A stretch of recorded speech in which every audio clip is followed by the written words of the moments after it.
Priali, Gus Salam, Gus Yusuf, dan teman-teman, ada Mas Faisal Reza, Mas Hasan, Pak Marwan, ada Mbak Indun, dan teman-teman yang lain, jajaran PKB.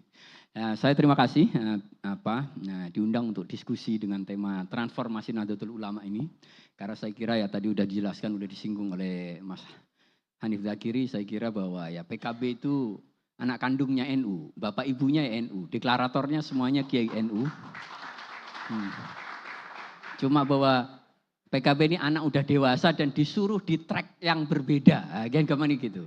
Jadi juga bagian saya kira Gus Dur dan Kiai-Kiai untuk mendirikan PKB ya, bagian bahwa perjuangan masyarakat di era demokrasi itu memang tidak bisa tidak, salah satunya harus lewat jalur politik.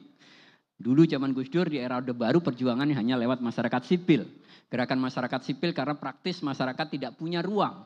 Di ruang politik karena begitu sentralistik, begitu monopolistik dan hegemonik. Tetapi setelah reformasi, ruang terbuka saya kira itu yang membuat Gus Dur dan Kiai-Kiai untuk mendirikan PKB. Saya kira itu cukup clear gitu. Tetapi memang bahwa kemudian relasi-relasi ini berkelindan. Ada yang di NU tapi inginnya berpolitik. Ada yang udah di partai politik tapi pengennya tetap seolah-olah bagian dari kelompok masyarakat sosial keagamaan. Nah itu saya kira banyak persoalannya di situ. Nah tapi kembali bahwa kepada tema transformasi Nahdlatul Ulama di abad kedua. Saya kira kita nggak bisa tidak, saya kira kita harus mengacu ke belakang ya. Saya berusaha untuk sebisa mungkin tidak terlalu lama. Kita menyaksikan bahwa NU juga punya periodisasi yang sangat panjang. Praktis medan perjuangan apapun pernah dialami oleh NU. Ketika berdiri NU dilatari oleh faktor nasional dan internasional. Nah, apa yang terjadi kolonialisme di dalam negeri tapi juga perubahan kekuasaan di Haramain. Nah, yang kemudian membuat kemudian ada Komite Hijaz di situ. Jadi ada perspektif perjuangan kebangsaan nasional tapi juga ada perjuangan keagamaan di situ. Cukup lama saya kira NU berada di jalur itu. Kalau teman-teman membaca media-media awal ya, Suara NU atau Berita Nahdlatul Ulama dulu Kiai Mahfud Siddiq dan yang lain, itu ya tema-tema keagamaan dan perjuangan anti kolonialisme pada dasarnya. Itu cukup lama. Nah, dan itu yang kemudian hari ini mungkin dikenal sebagai hitoh NU. Karena periode itu paling tidak 26 nyampe saya kira tahun 52-53 itu NU benar-benar menjadi organisasi sosial keagamaan, tetapi ya pada dasarnya juga tidak pernah sepi dari politik karena perjuangan nasional itu juga perjuangan politik pada dasarnya. Jadi pada dasarnya kita hidup kan nggak pernah bisa lepas dari politik. Tetapi bedanya yang dimaksud politik praktis kan orientasinya bukan kekuasaan, ukurannya. Bukan dapat jabatan A, B, C.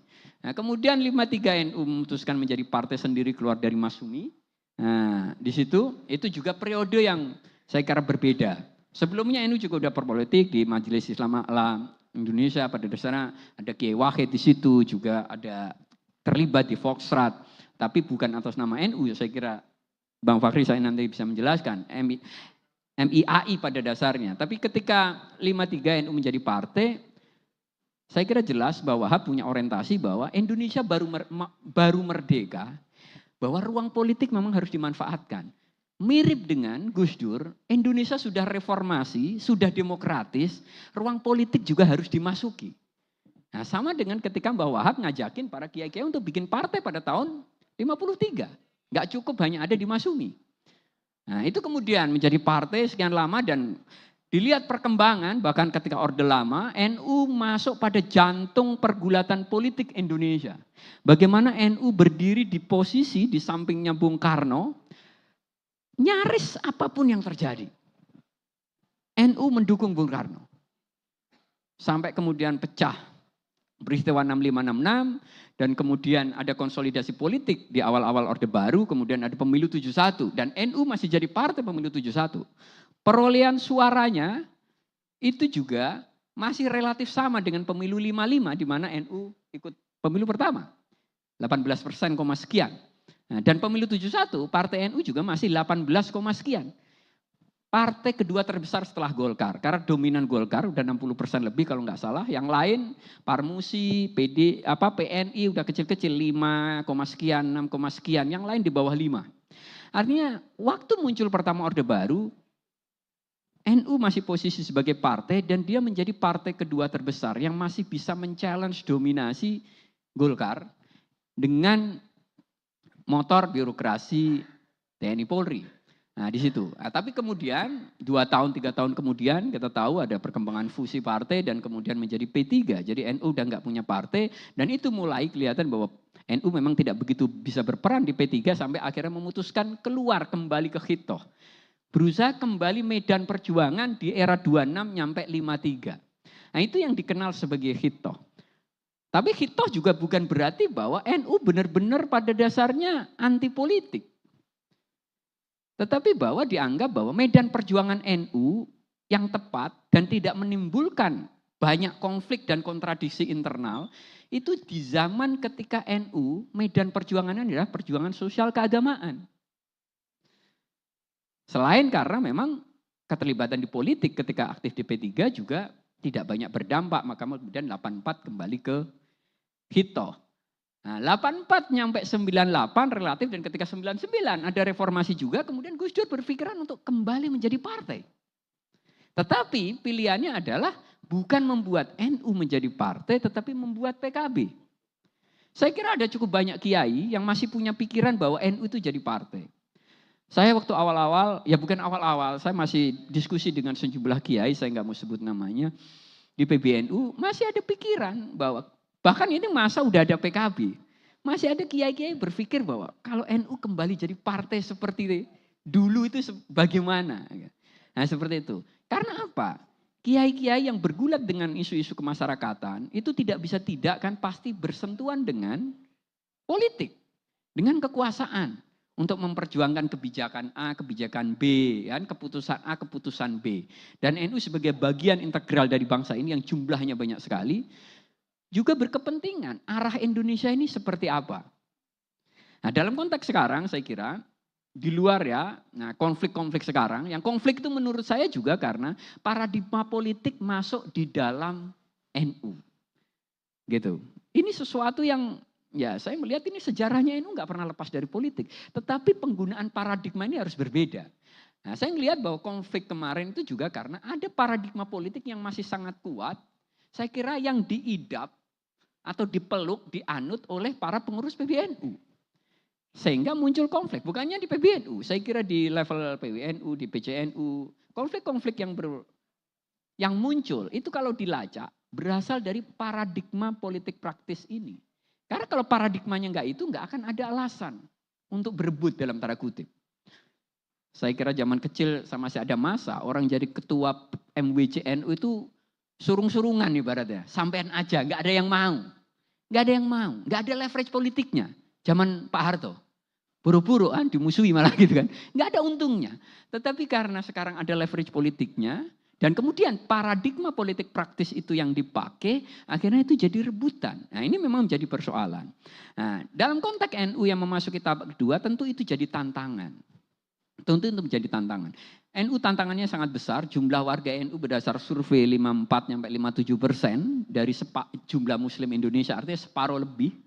Jumlah warga NU 2 kali lipat penduduk Malaysia. Sementara NU itu enggak menerima pajak gitu. Jadi bagaimana ngurus jumlah 80 juta, 90 juta, bahkan ada yang mengatakan 100 juta. Mengurus warga dengan jumlah penduduk melebihi penduduk Malaysia. Dan NU itu bukan penerima pajak, bukan negara. Tentu tangannya tidak mudah. Sangat berat. Dalam konteks ngomong bagaimana, dengan jumlah warga yang segitu banyak, bagaimana kita bisa menavigasi warga kita memasuki abad kedua ini? Tentu pertama kita harus bisa tahu, abad kedua itu cirinya apa? Satu saya kira udah terjadi dari pergeseran abad 21, abad 20-21 adalah melemahnya ekonomi agrarian, kita tahu. Warga NU dan NU bertahan karena ekonomi agrarian, karena kultur agrarian. Kira-kira kalau dari 50 tahun yang lalu Indonesia itu udah industrial, orangnya kerja berangkat pagi, pulang sore, entah pabrik atau kantor. Kira-kira NU akan menguat atau tidak? Karena orang udah gak punya waktu kumpul-kumpul. Nah, kita bisa diskusi jam 2 siang, jam 3 siang. Saya kira nggak mungkin di negara industrial. Yang datang mungkin cuma berapa orang. Tapi karena walaupun ini di Jakarta, tapi mungkin gaya hidupnya masih agrarian kayak saya. Gitu. Jadi waktunya masih banyak. Itu yang masih menjaga NU. Nah, Kalau kita bicara masa depan NU, kita juga harus berpikir tentang bagaimana ekonomi agrarian yang melahirkan kultur agrarian. Nggak terikat pada waktu industrial. Nah di situ, kalau ekonomi agrarian melemah, pasti bebannya NU akan jauh lebih berat. Mau di Jawa Timur, di Jawa Tengah, kalau para petani cerita, itu ibaratnya panen susah, nasib padi ini, itu dampaknya buat NU pasti juga akan berat. Beda kalau cerita petani itu menyenangkan, itu para pengurus NU pasti akan lebih enteng, ibaratnya seperti itu. Dan hari ini, dengan krisis pangan, bahkan salah satu prioritas pemerintah ini swasembada pangan gitu ya, ketahanan pangan karena di era instabilitas, sektor agrarian itu menjadi sangat-sangat penting sekali. Kita lihat Vietnam dan Thailand, saya kira kemajuannya luar biasa di situ. Tetapi Indonesia saya tidak tahu persis. Nah, tetapi saya menyaksikan bahwa ekonomi agrariannya tidak menguat. Dari urusan beras, dari urusan kopi, dari urusan macam-macam lah. Nah di situ, padahal itu akan membawa dampak pada masa depan NU. Yang kedua tentu saja sektor pendidikan. NU adalah ditopang oleh pesantren madrasah yang jumlahnya banyak sekali. Oleh kader-kader yang sekarang ini hasil saya kira transformasi, keberhasilan transformasi di pendidikan. Saya kira generasi saya, Gus Yusuf, Gus Salam, Mas Faisal, Mas Hasan saya kira. Kita Mas Zaini juga saya kira.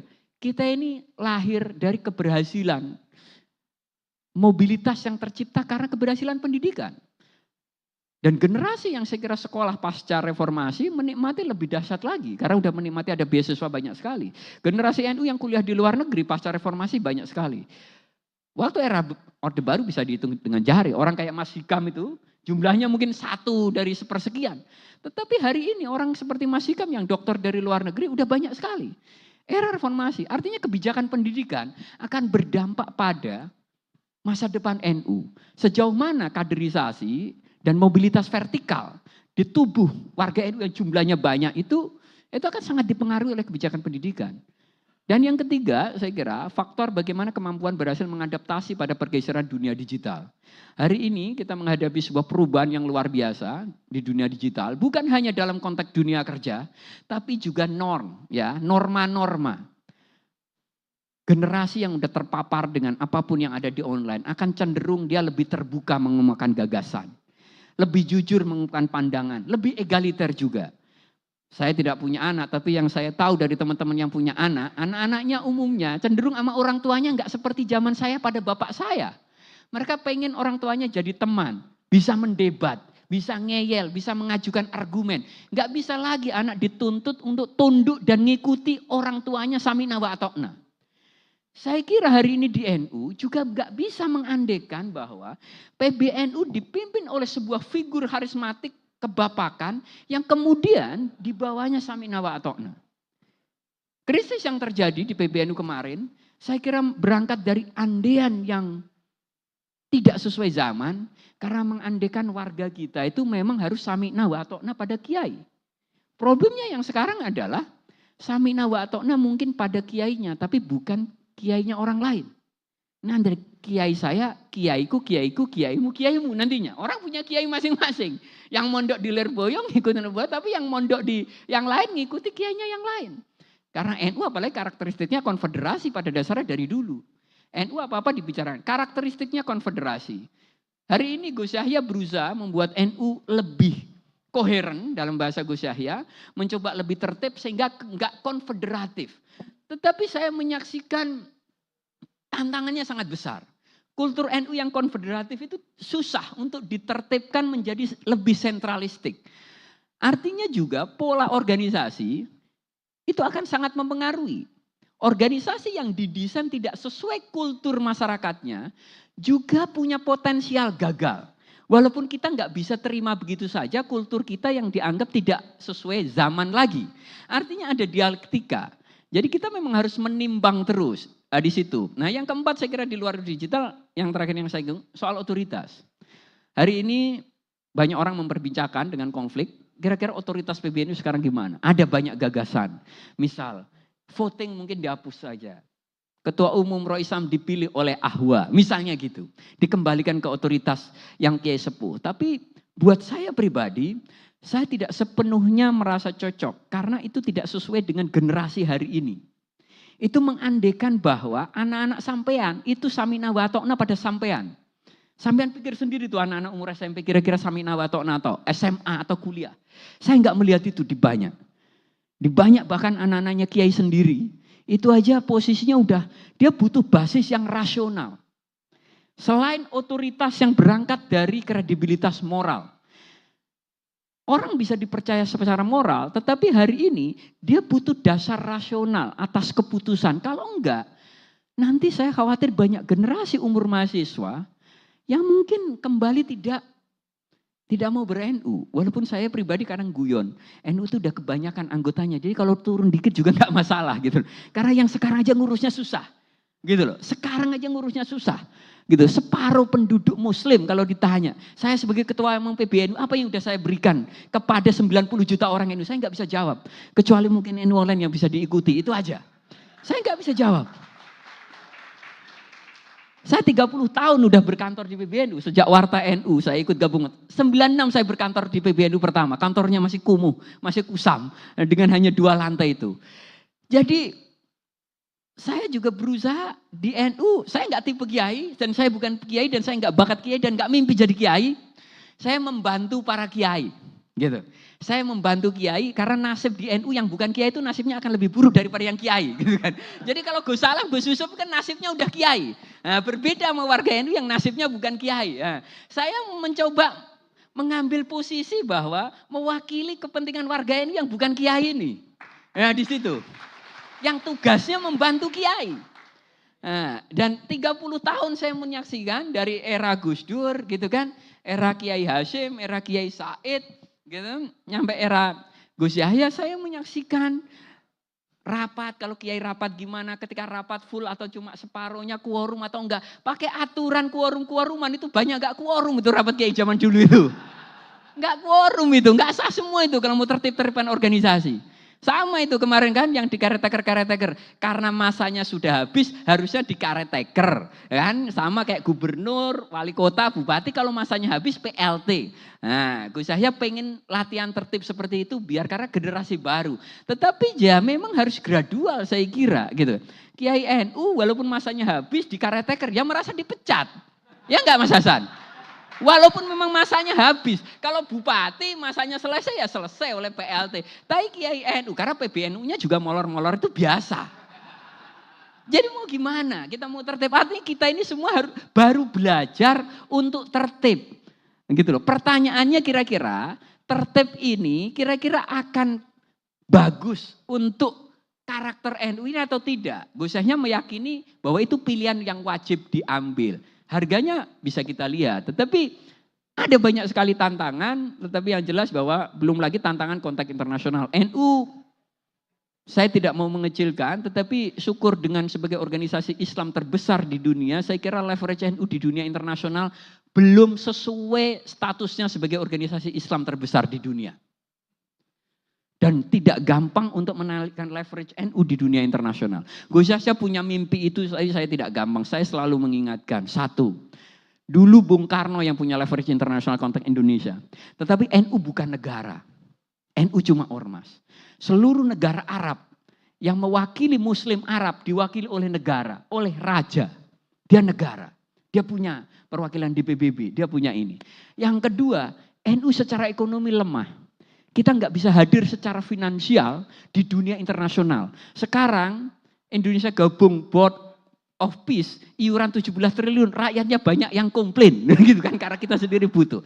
Artinya secara finansial, bahkan banyak generasi kita kuliah di Al-Azhar, beasiswanya Mesir, padahal Indonesia lebih makmur daripada Mesir. Harusnya ya beasiswa dari Indonesia, cuma kuliahnya di Al-Azhar. Mentalitas kita belum cukup. Nah, di situ. Kita secara intelektual kita harus akui selama 100 tahun terakhir karya ulama kita yang eksis di dunia internasional jauh yang berbahasa Arab maupun berbahasa Inggris. Jadi ini berbeda. Yang kita banggakan selalu masa lalu yang ulama-ulama kita yang memang aktifnya di Haromen. Menulis dalam bahasa Arab. Tapi kalau kita mikir 1 abad terakhir atau separuh abad terakhir dan 100 tahun ke depan, 1 abad ke depan, saya kira dengan posisi kita bukan negara, secara ekonomi leverage kita, secara keilmuan leverage kita, dan jaringan internasional kita, Santri kita sebagian besar ya dari Indonesia sendiri. Kita bukan seperti Al-Azhar yang dimana banyak santri luar negeri mondok di pesantren kita. Jadi tantangan-tantangan itu harus dipecahkan kalau memang kita pengen bahwa NU-nya maju dan referensi internasionalnya juga masuk. Saya kira itu yang bisa saya sampaikan. Makasih. Wassalamualaikum warahmatullahi wabarakatuh.